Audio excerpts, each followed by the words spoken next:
Pada kesempatan kali ini kita kedatangan salah satu ustadz muda. Kebetulan kakak kelas saya dulu, Al Ustadz Mahfud Khairul Amin, SIP MA. Pada kesempatan kali ini beliau akan mengisi tentang kunci sukses dunia dan akhirat yang akan diisi dengan ceramah 40 menit dan dialog 15 menit. Untuk Ustadz Mahfud Khairul Amin SIPMA, kami persilakan. Ya, mohon izin Bapak Ibu sekalian, saya izin sharing. Beberapa hari yang lalu Ustadz Syakir WA saya untuk mengisi di Kopi Ngaji. Ya, sebagai murid jawaban kami cuma satu, sami'na wa Ustadz pokoknya kasih motivasi biar jamaah semangat. Maka tema kita pagi hari ini adalah sukses dunia dan akhirat. Baik jamaah sekalian, mohon izin sebelumnya, syarat mengikuti materi saya itu satu. Apa itu? Fokus. Apa jamaah? Fokus. Fokus itu ciri-cirinya adalah kalau saya tanya dengan suara lisan, mohon dijawab dengan suara lisan, jangan dijawab dengan suara batin, karena Bapak Ibu bukan penganut aliran kebatinan. Siap untuk fokus? Ya. Kita tes ya jamaah, ini kita outdoor, jadi kita bawa suasananya santai, nikmat begitu ya. Karena ngaji itu harus menggembirakan. Betul? Setuju? Kalau saya bilang pagi, tepuk tangan sekali pagi. Oke. Siang 2 kali siang, sore 3 kali sore, malam jangan tepuk tangan. Itu udah bisa mas. Coba. Pagi, sore, pagi, malam. Tes. Sekali lagi pagi, malam. Baik, karena banyak yang tidak fokus, angkat tangannya seperti ini. Mohon izin nih, mohon yang belakang kelihatan ya, kita lihat ya. Oke, angkat tangannya sekarang ke kanan, ke kiri, digerakkan dengan cepat, sangat cepat. Ke kanan lebih cepat lagi, ke kiri lebih cepat lagi. Taruh di dagunya, dagu. Masya Allah. Gimana ini pengajian kopi ngaji jamaahnya? Banyak yang dagunya pindah ke atas begitu. Mohon maaf ini ya. Pagi, siang, malam. Oke, tepuk tangan untuk kita semua ya. Baik. Pokoknya nanti kalau saya ngaji ada yang ngantuk langsung pagi begitu ya. Mohon izin ya dirahmati Allah Subhanahu wa taala. Kita akan memulai materi ya, nanti kita akan membahas beberapa hal ya, kunci sukses dan bahagia dunia akhirat. Dalam sebuah hadis Rasulullah SAW bersabda, taraktu fikum amroini, aku meninggalkan bagi kalian 2 hal, lan tadillu ma tamassaktum bihima, dan engkau tidak akan tersesat kalau engkau berpegang teguh terhadap 2 hal ini. Ya, jadi 2 hal inilah yang harus kita pegang teguh agar kita tidak menjadi orang-orang yang tersesat. Nanti kalau kita bahas sukses, kita bahas bahagia, maka poinnya ada di hal ini. Apa itu? Yang pertama adalah kitabullah. Apa itu kitabullah? Al-Quranul Karim. Yang kedua, wasunnatu rasulih, sunnah Rasulullah, hadis Rasulullah Sallallahu Alaihi Wasallam. Nah, ini ternyata Quran itu jawabannya. Jadi hari ini untuk menjawab tema kita akan membedah beberapa ayat Al-Quran. Kan begitu? Karena kalau ayat Quran itu berarti jawabannya bukan dari manusia, tapi langsung dari Allah Subhanahu wa ta'ala. Dalam surat Al-Baqarah ayat 38. Nah, nanti ditulis saja surat 2 ayat 38. A'udzubillahi minasyaitonirrajim. Bismillahirrahmanirrahim. Qul nahbitu minha jami'ah. Artinya apa? Turunlah kalian semua. Maksudnya apa? Nabi Adam alaihissalam dari surga diturunkan ke bumi. Artinya kita semua adalah manusia. Fa imma ya'tiyannakum minni hudan, Dan apabila datang dariku, kata Allah, hudan, petunjuk. Ya, di Al-Baqarah 38. Apabila datang dariku petunjuk. Nah, apa petunjuk yang Allah maksud? Itu ada di ayat yang lain. Syahrul Ramadan alladzi unzila fihil Qur'an. Bulan suci Ramadan adalah bulan di mana Allah menurunkan Al-Qur'an. Buat apa? Hudal linnas, sebagai petunjuk bagi manusia. Jadi petunjuk yang Allah maksud di Al-Baqarah 38 ini adalah Al-Qur'an. Fa imma ya'tiyannakum minni hudan, apabila datang dariku petunjuk, faman tabi'a hudayya, barang siapa yang mengikuti petunjuk Allah, kata Allah dalam Al-Baqarah 38 ini ada dua. Fala khaufun alaihim, maka hidupnya tidak akan takut, walahum yahzanun, dan hidupnya tidak akan bersedih.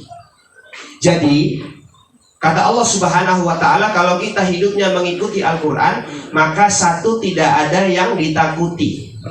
Yang kedua, tidak akan bersedih. Pertama kita bahas, tidak ada yang ditakuti. Kalau tidak takut berarti hidupnya tenang. Nah, ini penting ini. Jadi kalau kita hidupnya ingin tenang, maka kita harus mengikuti Al-Quran. Walahum yahzanun, tidak bersedih berarti bahagia. Betul tidak? Nah, sekarang saya mau tanya, kira-kira hidup kita ini sudah tenang, sudah bahagia belum? Kira-kira hidup kita ini tenang atau penuh dengan kekhawatiran? Khawatir nggak punya uang, khawatir rezekinya kurang, khawatir mungkin anaknya nakal, khawatir nanti mungkin belum dapat jodoh, belum dapat pekerjaan, belum dapat anak, belum dapat cucu. Khawatir dan khawatir. Mohon izin, mohon maaf, kira-kira hidup kita ini sudah tenang atau penuh dengan kekhawatiran? Kira-kira. Wala kadang-kadang ini Pak ya manusiawi lah begitu ya. Ustadz juga kadang-kadang begitu, betul ya? Ini kan saya menasihati diri saya sendiri. Yang kedua, walahum yahzanun, dan dia tidak akan bersedih. Kira-kira hidup kita bahagia? Bahagia. Insya Allah yang berangkat pagi hari ini bahagia semua, betul tidak? Saking bahagianya dagunya pindah ke atas ya. Walahum yahzanun. Tapi mohon maaf ya, hati itu kan bahasa Arabnya kolbun. Kolbun itu punya sifat kolaba, sering terbolak-balik. Apalagi perempuan. Kan orang mengatakan laki-laki berpikir dengan logika, wanita berpikir dengan perasaan. Jangan-jangan ibu-ibu pagi hari ini ketemu Ustadz Mahfud happy, nanti siang galau lagi, kan begitu? Jangan-jangan. Nah, jamaah sekalian, ini penting kita garis bawahi sebelum kita bahas ayat yang lain. Jadi di Yogyakarta itu ada namanya Sahabat Al-Aqsa, ya. Ini adalah relawan Indonesia yang sering melakukan kegiatan kemanusiaan di Palestina, di Gaza dan sekitarnya. Kalau kita masuk Palestina, bahkan kalau kita di bandara ataupun di berbagai macam tempat, itu ada tulisan selamat datang di Darul Quran, ya, di negara Al-Quran. Kenapa? Karena anak Palestina itu kecil-kecil sudah hafal Quran. Menariknya, suatu ketika relawan Indonesia ini ngumpulin anak-anak. Ini anak-anaknya ya, bukan bapak-bapaknya, bukan ibu-ibunya, anak-anaknya. Ada pertanyaan begini, adik-adik sekalian, kalian itu gak takut kok tinggal di Palestina? Karena mohon maaf, untuk ngaji kopi ngaji seperti ini, kalau di Palestina taruhannya nyawa, betul tidak? Apa jawaban anak-anak ini? Mohon maaf ya, kata anak-anak ini, justru kami bahagia tinggal di Palestina. Kenapa? Karena di sini kami bisa syahid kapanpun, dan Allah menjanjikan orang syahid itu balasannya cuma satu, surga. Dibalik Pak pertanyaannya. Lah pertanyaannya adalah, kok kalian bisa tenang hidup di Indonesia, padahal di Indonesia itu nggak bisa syahid, betul tidak? Nah, kita mau apa? Mau syahid gimana? Orang kita ini adalah negara yang damai, betul tidak? Ada yang bilang, Ustadz, Kira-kira orang yang di Jalan Sarinah, apa yang ngebom itu di mana itu? Jalan apa itu? Itu hotel ya. Jalan apa kemarin yang di Jakarta itu? Ya, di Jalan Sarinah itu ya. Hotel Sarinah itu ya. Ada yang bertanya, Ustadz, kalau yang bom bunuh diri di Jalan Sarinah itu kira-kira fisabilillah tidak?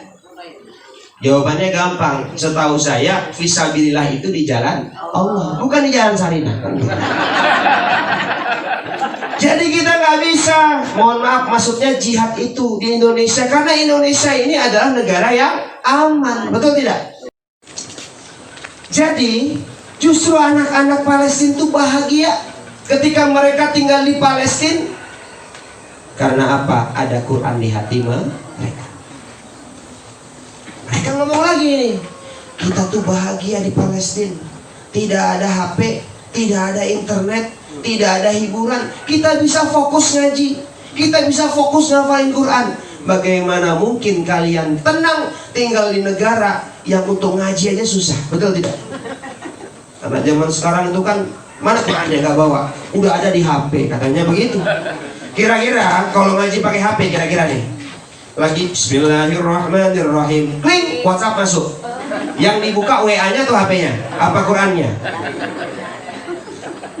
Masya Allah, Masya Allah.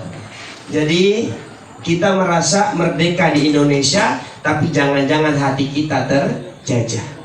Saudara kita di Palestina, ingat ya, Palestina, Mesir adalah dua negara yang paling pertama mendukung kemerdekaan Republik Indonesia. Sejarah tidak bisa ditinggalkan ya.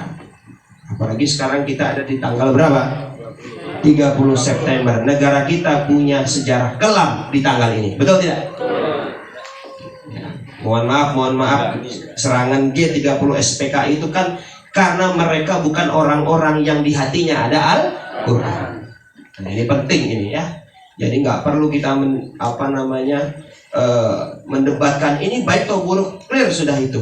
Ya, bahkan pahlawan nasional banyak yang terbunuh di situ, betul tidak? Ya. Soalnya Ustaz Zakir itu WA, Ustaz, tolong disinggung G30 SPKI sedikit begitu. Oh, siap Ustaz. Jadi saya masuk sedikit begitu. Sudah ya, di pesanan Ustaz Zakir sudah saya sampaikan begitu. Baik. Sampai mana tadi kita? Konflik PKI, Quran ya. Jadi kalau hidup kita mau tenang, fala khaufun alaihim, tidak takut berarti tenang. Walahum yahzanun, tidak bersedih berarti bahagia. Apa caranya? Ikut Quran. Maka Quran itu bukan sekedar buku yang dibaca ya, tapi diamalkan. Makanya dulu para penghafal Quran istilahnya itu bukan hafizul Quran, tapi apa? Hamilu kitabillah. Hamilu kitabillah. Ya. Coba mohon maaf ibu-ibu yang hamil. Kira-kira kalau hamil itu dibawa nggak kandungannya? Jangan mentang-mentang 9 bulan Ustaz udah berat, saya mau ke pasar tak tinggal dulu di rumah gitu, bisa nggak? Dan bukan hanya dibawa kemana-mana, tapi juga dijaga, betul tidak? Makanya mohon maaf ya, tidak semua sahabat tuh hafal Quran, tapi satu ayat bagi mereka itu powerful. Kalau kita lihat sejarahnya Bilal bin Rabah, saat dicambuk oleh tuannya, saat ditimpa dengan batu yang besar, itu kan dia mengatakan ahad, ahad, ahad. Kata para ulama ada dua versi. Yang pertama mengatakan Allah itu Esa. Yang kedua, Bilal bin Rabah itu mau membaca surat Al-Ikhlas. Tapi karena tidak hafal, yang diingat cuma satu kata, ahad. Kata ahad memberikan Bilal bin Rabah kekuatan. Dicambuk tidak menyerah, ditindih batu di tengah padang pasir yang panas tidak apa-apa. Satu kata ahad dalam Quran memberikan spirit yang luar biasa. Nah, maka jamaah yang dirahmati Allah Subhanahu wa taala, ternyata Quran menjadi jawaban dalam kehidupan kita. Dalam surat Al-Baqarah ayat 5. Nah, ini mungkin kita sudah hafal semua. Apa kata Allah Subhanahu wa taala?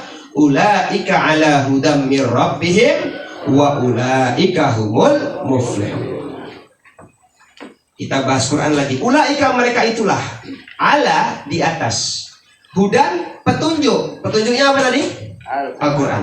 Min rabbihim, dari Tuhan mereka, wa ulaika humul muflihun, dan mereka itu adalah orang-orang yang beruntung. Bahasa Inggrisnya beruntung itu apa? Bejo. Jangan terlalu tegang lah jemaah ya. Bejo. Kan kalau kata orang Jawa itu orang pintar kalah sama orang, bukan kata saya ya, kata bapak begitu. Tapi kan begitu. Nah, menariknya begini jamaah. Sekarang kita agak sedikit membedah bahasa Arab ya. Di sini Al-Baqarah ayat 5 Allah menggunakan kata ala. Dalam bahasa Arab di atas itu ada apa? Ada berapa di atas itu? Ada dua kata. Satu ala, yang kedua fauqo. Ala dan fauqo itu dua-duanya artinya di atas. Sekarang saya mau nanya, apa bedanya ala dengan fauqo? Ini contoh. Meja di atas lantai. Al-maktabu alal bilad. Lampu di atas lantai. Al-misbahu fauqal bilad. Bedanya apa? Kalau ala bendanya nempel. Kalau fauqo di atas tapi tidak nempel. Dan di Al-Baqarah ayat 5 Allah menggunakan kata ala. Berarti Quran itu nempel dalam kehidupan. Jadi jamaah sekalian, jangan sampai kita itu tiap Sabtu pagi ikut ngaji di kopi ngaji, tapi di hati kita nggak ada Quran. Buktinya apa? Kalau ada masalah, bukan ke Quran dulu, tapi cari yang lain. Betul tidak? Apa kata Allah dalam Quran? Wasta'inu bis sabri wassalah. Hafal semuanya ya. Kalau butuh pertolongan Allah, caranya dua. Apa kata Allah? Sabri, sabar. Kira-kira nih, kalau kita ada masalah, anak kita nakal, kira-kira kita sabar dulu atau marah dulu? Kira-kira. Padahal tadi bisa beri langsung jawab wassalah, berarti kan hafal itu. Betul tidak? Yang kedua, wassalah. Kira-kira kalau ada masalah kita sholat tidak? Dan ini bukan masalah sholat 5 waktu ya. Karena kan kita punya masalah kapanpun. Ada sholat sunnah hajat di situ, ada sholat sunnah tahiyatul masjid, ada sholat sunnah wudhu, dan sholat sunnah yang lainnya. Kira-kira kalau kita ada masalah, sabar dan sholat tidak? Kira-kira. Padahal kita tiap Sabtu ngaji, bahas ayat, tapi kok nggak diamalkan? Jawabannya ada di kelanjutan ayat itu. Wa innaha lakabiratun illa 'alal khashi'in. Ternyata penyebabnya adalah karena kita ibadahnya, sholatnya kurang khusyuk. Bisa beri wassalah, sabar dan sholat, tapi yuk marah juga. Ada masalah ekonomi, emosi, langsung ngutang. Boleh nggak ngutang? Boleh, tapi nanti dulu. Allah dulu, sholat dulu, ya nggak? Baru kita mengambil keputusan.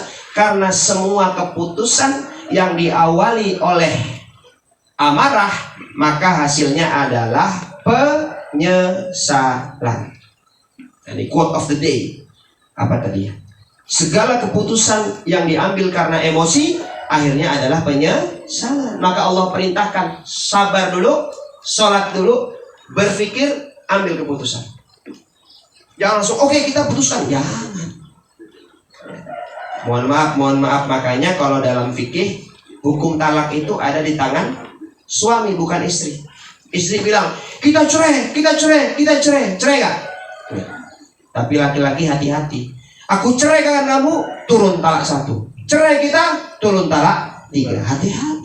Talak 2 ya. Kalau di Indonesia talak 3 diselesaikan di pengadilan agama, kan begitu. Nah, maka jamaah yang dirahmati Allah Subhanahu wa taala, penting bagi kita untuk menggarisbawahi tadi ya, wasta'inu bis sabri wassalah, sabar dan salat. Pagi, loh, kok sudah lupa?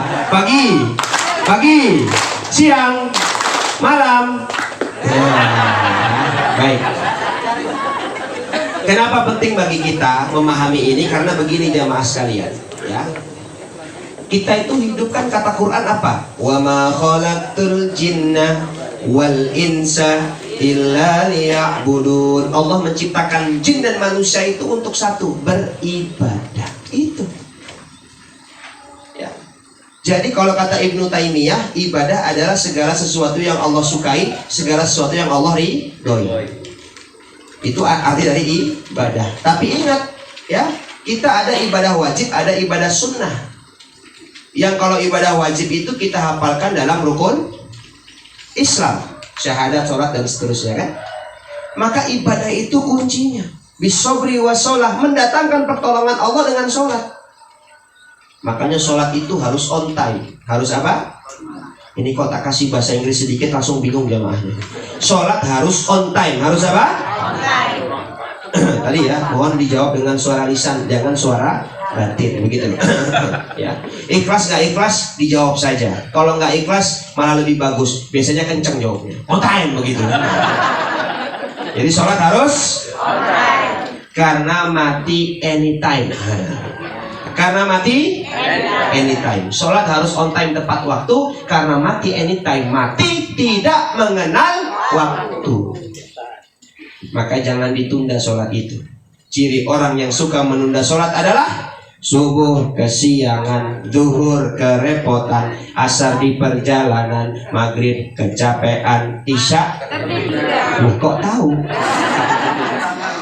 Saya terakhir ngisi di sini pengajian pemuda. Bapak-bapak, ibu-ibu sepertinya tidak hadir. Berarti ngisi kopi ngaji pagi-pagi baru pertama. Kok udah tahu jawabannya? Jangan-jangan pengalaman. Ustadz pengalaman. Mending kalau pengalaman Pak, berarti dulu iya, sekarang udah enggak. Yang bahaya Ustadz sampai sekarang masih pengalaman. Apa? Pengamalan. Masya Allah. Ini yang bahaya. Maka sholat harus online. Karena mati tidak mengenal waktu. Maka jangan tertipu dengan usia, karena syarat mati tidak harus tua. Kira-kira yang sepuh panjang umur ada tidak? Ada, orangnya pun berangkat, betul tidak? Tapi kira-kira yang muda meninggal ada tidak? Jangan tertipu dengan usia, syarat mati tidak harus tua. Jangan tertipu dengan sakit. Jangan tertipu dengan kesehatan, karena syarat mati tidak harus sakit. Yang sakit sembuh ada tidak? Yang sehat meninggal ada tidak? Ada. Jangan tertipu dengan kesehatan. Itulah kematian. Bahkan kemarin, ini true story. Kemarin Ramadan malam-malam, itu anak-anak muda yang sehat, malam-malam sambil nunggu waktu sahur mancing. Sambil nunggu waktu sahur. Lah itu mancing sambil ngerokok, rokoknya jatuh, mati jamaah sekalian. Nah, ini dikasih tahu nggak percaya. Itulah kematian tidak mengenal waktu dan situasi. Masih muda, bukannya kebut-kebutan ditabrak, masih muda mancing, kan aman banget tuh. Rokoknya jatuh, mati. Oh, kok ya? Saya baru di sini ngaji jamaahnya ngeyel itu. Tapi itulah yang namanya kematian. Masya Allah. Apa kata Allah? Aina ma takunu, dimanapun kalian berada, yudrikumul maut, niscaya kematian akan mendapatkan diri kita. Walau kuntum fi burujim musayyadah, walaupun kita berada pada dinding, pada tembok yang kokoh sekalipun. Itulah kematian, dimanapun kita berada kita pasti akan mati. Maka monggo lah, jamaah duluan, saya terakhir yo, monggo ya. Atau dipade saya terakhir jamaah duluan yo sih, silahkan, kan begitu. Setuju? Mau dibilang setuju yo piye? Makanya ada seorang ustadz namanya Dery Sulaiman. Ini ustadz orang metal, musiknya rock. Ketika taubat jadi ustadz, bikin musik religi. Salah satu lagunya yang terkenal adalah Dunia Sementara, Akhirat Selamanya. Gimana lagunya? Orang kaya mati, orang miskin mati, raja-raja mati, rakyat biasa mati. Coba yuk saya memulai jamaah nyaut ya. Yang merdu suaranya ya, coba dikeluarkan suara emasnya gitu ya. Minimal Mas Mahfud begitu ya. Orang kaya mati, Aduh, suaranya jangan fals-fals. Coba ini. Biar nggak terlalu fals. Sekali lagi, yang belakang belum ada suaranya nih. Disaut yang kompak semuanya. Orang kaya mati, orang miskin mati, raja-raja mati, rakyat biasa mati, jamaah mati, ustadznya mati, masya Allah. Saya subuh-subuh kesini sampai sini doakan mati sama jamaah. Tapi itulah yang namanya kematian. Maka tidak penting kapan kita mati, yang penting adalah apa yang sudah kita persiapkan. Ya, kita itu didiemin aja lama-lama, yuk pasti akan mati. Maka tidak penting kapan kita mati, yang penting adalah kapan apa yang sudah kita persiapkan. Nah, ini penting ini ya. Nah, jamaah dirahmati Allah Subhanahu wa taala, jadi Quran itu menjadi jawaban dari kehidupan kita, mau bahagia ataupun mau mendapatkan kesuksesan. Al-Baqarah 38 ini saya ulangi sedikit ya, biar ingat ya jamaah. Ini kan kadang-kadang mohon maaf yang ngaji, selesai ngaji tinggal 50% ingatannya, sampai rumah 30%, habis sarapan hilang semua, masya Allah ya.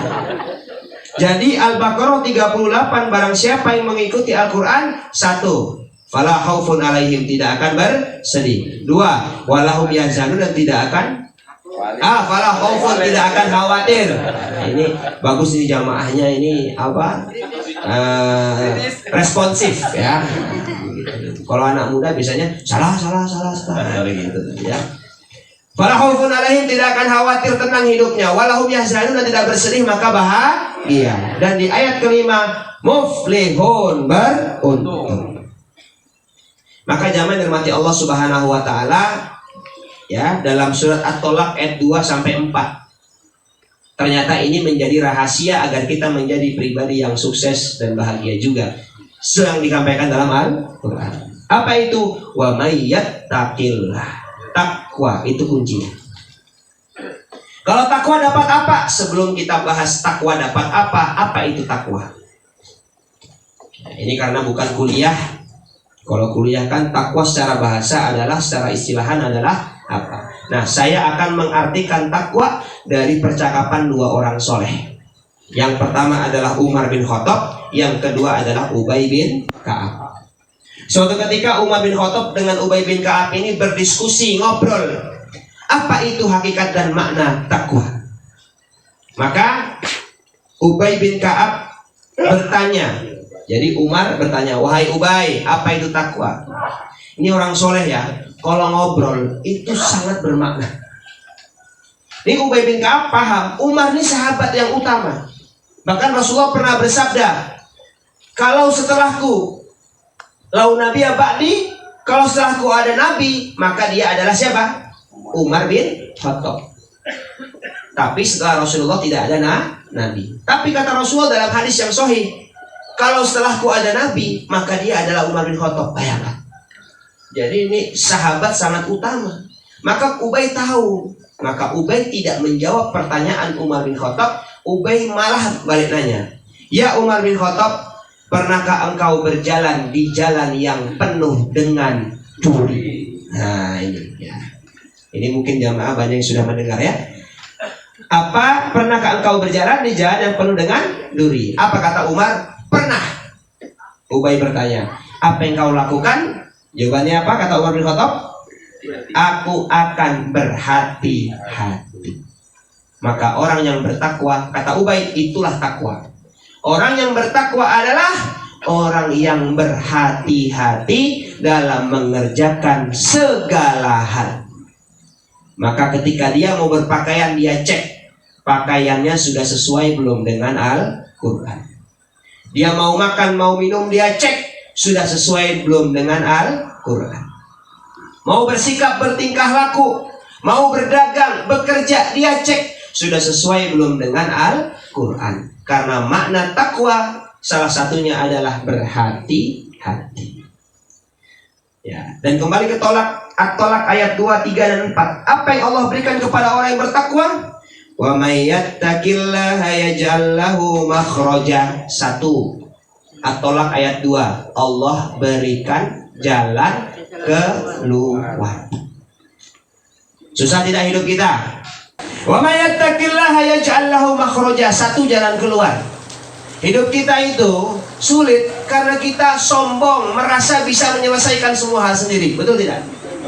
Padahal banyak masalah yang selesai tanpa kita selesaikan. Dengan apa? Pertolongan Allah. Ada nggak di sini yang punya pengalaman ngutang? Namanya utang harus dibayar. Tiba-tiba yang kita utangin bilang, nggak usah dibayar ya, bonus buatmu, lunas begitu. Ada tidak? Siapa yang menggerakkan orang itu? Tapi jangan berdoa seperti itu ya. Tapi kan ada satu dua yang kasusnya seperti itu, betul tidak? Tapi jangan berharap, kan begitu. Angel lagi ya, makin banyak utangnya makin angel itu, ya kan? Yaj'allahu makhraja, jalan keluar. Yang kedua di ayat ketiga, wa yarzuqhu min haitsu la yahtasib. Allah berikan rizki dari arah yang tidak disangka-sangka. Rezeki, masya Allah. Ini mohon maaf ya, kalau kita nggak punya rezeki, mustahil berangkat pagi hari ini di sini. Rezeki kan bukan sekedar harta. Sehat itu ya rezeki. Ya. Dan yang paling sehat pagi hari ini ustadznya mendapatkan sinar matahari. Betul tidak? Bapak di sini juga sehat itu ya. Nah yang belakang-belakang itu yo belum dapat sinar maksudnya ya.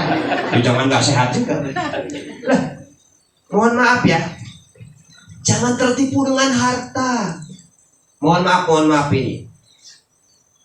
Restoran yang mahal, sekali makan 10, 50 bahkan 100 juta, ada tidak? Ada. Tapi makanan yang mahal bisa dibeli dengan uang, tapi nikmatnya makan Allah yang bagi. Betul tidak? Ya. Jangan-jangan petani siang-siang nyangkul. Habis nyangkul, lapar, istrinya datang bawa nasi sambal tempe. Dimakan. Jangan-jangan jauh lebih nikmat daripada orang makan di restoran yang mahal. Betul tidak? Makanan yang enak bisa dibeli, nikmatnya makan Allah yang bagi. Bapak-bapak, ibu-ibu pernah nggak nginap di hotel bintang 6? Satu-satunya hotel bintang 6 di dunia, namanya Burj Al Khalifa. Pernah nggak? Itu di Qatar tempatnya, ya, bukan di Indonesia. Bintang 6, padahal di sini banyak yang bintang 7. Kalau ketawa berarti tahu, ya. Yang nggak ketawa silahkan dipikirkan. Dan biasanya yang ketawa umurnya agak menengah ke atas. Yang nggak ketawa belum paham, ya. Karena nggak ada tuh sekarang ya, kayak ada di TV dan seterusnya. Itu Pak Bu, sekali tidur 100 juta. Kira-kira orang-orang model seperti kita nginep di situ mikir nggak? Bahkan ada yang saya nggak mau tidur Ustaz. Kenapa? Loh, per detik itu berapa juta Ustaz? Tapi bisa tidur ya. Nah, hotel kasur yang paling mahal bisa dibayar dengan uang, tapi nikmatnya tidur Allah yang bagi. Jangan-jangan kita kerja bakti hari Minggu, ya kan? Pulang-pulang habis sholat zuhur, pulang mandi, ketiduran. Jangan-jangan itu tidurnya lebih nikmat daripada orang yang tidur di hotel bintang 6, apalagi bintang 7 tadi. Maka kebahagiaan itu, rezeki tadi min haitsu la yahtasib, itu datangnya dari Allah. Dan terakhir ya, At-Tolak ayat 7, apa kata Allah? Wa may yattaqillaha yaj'al lahu min amrihi yusra. Barang siapa yang bertakwa kepada Allah, Allah buat urusannya mudah alias gampang. Berat atau tidak tergantung orang. Bagi anak-anak SD, soal SD itu susah, betul tidak? Tapi bagi anak-anak SMA gampang sekali, betul tidak? Masalah hidup kita itu yang membuat berat bukan orang lain tapi diri kita. Ada seorang guru yang ahli hikmah. Dia cerita, muridnya curhat. Pak Guru, saya ini masalah hidup saya besar sekali. Apa solusinya? jenengan ini saya lihat masalahnya sepertinya lebih besar daripada saya, tapi kok jenengan tenang-tenang saja. Dan saya itu masalahnya itu kok kayaknya belimet, jelimet, mengkerut, pokoknya begitulah, mumet ya, dan seterusnya. Maka gurunya itu tidak menjawab dengan lisan tapi dengan hikmah. Ingat, cara dakwah ada dua. Ud'u ila sabili rabbika bil hikmah wal mau'izatil hasanah. Cara dakwah dua. Satu bil hikmah, dengan hikmah. Yang kedua mau'izah hasanah, dengan nasihat. Nah, gurunya bukan menjawab pertanyaan muridnya, tapi mengajak muridnya keluar. Di belakang sekolah itu ada telaga yang besar dan jernih airnya, tinggal diminum bisa. Sebelumnya gurunya mengambil gelas dengan air dan garam 1 sendok. Garam itu dimasukkan ke dalam gelas, diaduk. Muridnya disuruh minum sedikit. Pahit nggak? Enggak. Loh kok bisa? Karena asin. Nah, kok tegang sekali jamaah ini ya. Asin nggak? Asin. Sekarang gantian. Gelas, bahkan bukan garam 1 sendok, garam 1 gelas dimasukkan ke dalam telaga, diaduk, disuruh minum. Asin nggak? Enggak, segar. Jadi yang membuat masalah besar itu bukanlah masalahnya, tapi hati kita. Makanya mohon maaf ya, kata Allah, kita tidak akan hasibatum an tadkhulul jannah. Bagaimana ceritanya kamu berpikir mau masuk surga? Walamma ya'tikum mathalul ladzina khalau min qablikum, padahal Allah belum memberikan kalian ujian sebagaimana orang terdahulu. Dan manusia yang ujiannya paling berat itu adalah para nabi dan rasul. Tapi pertanyaannya, ujian hidup mereka kok berat, tapi kok hidupnya bahagia, hidupnya kok tenang? Karena jawabannya adalah ketakwaannya. Rasulullah itu yang kemarin Kamis kita berbahagia karena libur itu ya, itu kan lahir dalam keadaan bapaknya tidak ada. Umur 6 tahun ibunya meninggal, 6 tahun yatim piatu. Bayangkan. Ketika beliau lahir, posisi bapak digantikan oleh kakek Abdul Muthalib. 8 tahun kakek beliau meninggal, maka beliau diasuh, posisi bapak digantikan oleh paman beliau Abu Thalib. Abu Thalib itu tidak kaya, anaknya banyak. Maka Rasulullah dari umur 8 tahun biasa mengembala kambing, umur 12 tahun melakukan perjalanan dagang, tidak naik Toyota tapi naik unta, 1.200 km. PP 2.400. Kira-kira 1.200 km itu dari Bodeh sampai mana? Jamaah sekalian, Pulau Jawa, tahu Pulau Jawa? Dari Banyuwangi sampai Merak itu cuma 1.033 meter. Berarti sekali Rasulullah 33 meter. Kilometer. Ya. Tadi kilonya agak pelan, jadi yang kedengaran meternya doang. Ya. Ini Ustaznya suka ngeles. Ya iyalah. Ya. Masa udah salah nggak mau ngeles kan begitu? Sudah selesai belum waktunya ini ya? Masih lanjut. Saya sampai jam 7:30, setuju? Saya nggak setuju ya. Habis ini saya mau pulang ya. Nggak garing saya nih ya.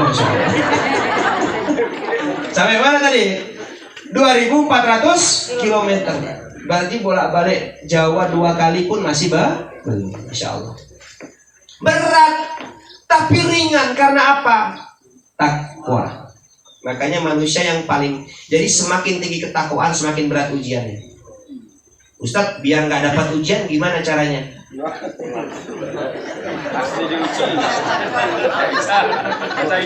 Nah itu, ya bukan saya yang jawab jamaah, nggak usah hidup. Karena syarat hidup itu diuji, betul tidak? Dan ujian itu bukan Allah jahat sama kita. Dan kita tuh waktu SD untuk naik kelas harus ujian tuh biar kita naik kelas. Maka yang membuat kita lulus dari ujian adalah ketakwaan. Sukses itu ya begitu, ketakwaan. Ini mohon maaf moderator, nanti kalau waktunya nggak cukup nanti kita langsung doa saja, begitu ya. Saya memang agak menghindari tanya jawab. Karena terakhir saya ikut pengajian di sini ada jamaah nanya, susah tuh pertanyaannya. Untung bukan saya Ustadz Reni sih ya. Alhamdulillah. Nah, baik jamaah sekalian, sebagai penutup, hidup di dunia ini itu seperti penyelam. Penutup ya, hidup di dunia ini seperti penyelam.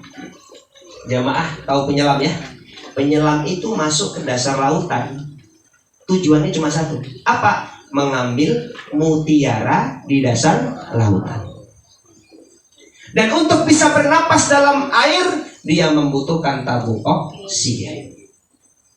Dan ketika dia masuk ke dalam lautan, dia terbelalak dengan keindahan lautan. Di situ ada ikan yang berenang, di situ ada terumbu karang yang indah, betul ya? Sampai-sampai dia lupa tujuan dia mengambil mutiara. Dan ketika dia ingat ternyata tabung oksigennya sudah habis, dia harus naik ke atas permukaan. Penyelam itu kita. Mutiara itu adalah ibadah yang harus kita kumpulkan sebanyak-banyaknya untuk tabungan masuk surga. Wa ma khalaqtul jinna wal insa illa liya'budun. Oksigen itu umur yang Allah berikan kepada kita. Dan keindahan lautan itu seperti keindahan dunia. Ada harta, ada tahta, popularitas, kesenangan, dan seterusnya.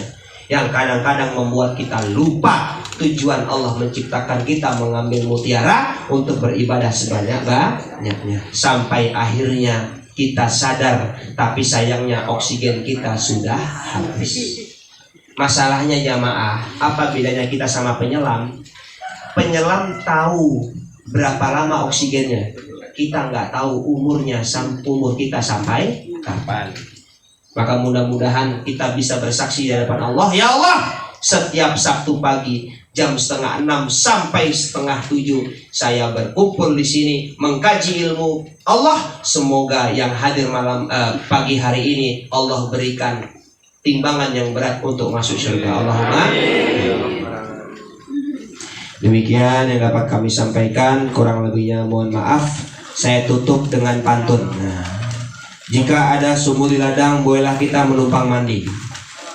Loh, kan orang pantun tuh kan disaut gitu loh. Maksudnya itu ya. Jika ada sumur di ladang, bolehlah kita menumpang mandi. Terima kasih, saya memang cakep begitu. Jika ada umur panjang, bolehlah kita berjumpa kembali. Burung Irian, burung cendrawasih, cukup sekian. Terima kasih. Wallahu a'lam bishawab. Kurang lebihnya mohon maaf. Assalamualaikum warahmatullahi wabarakatuh.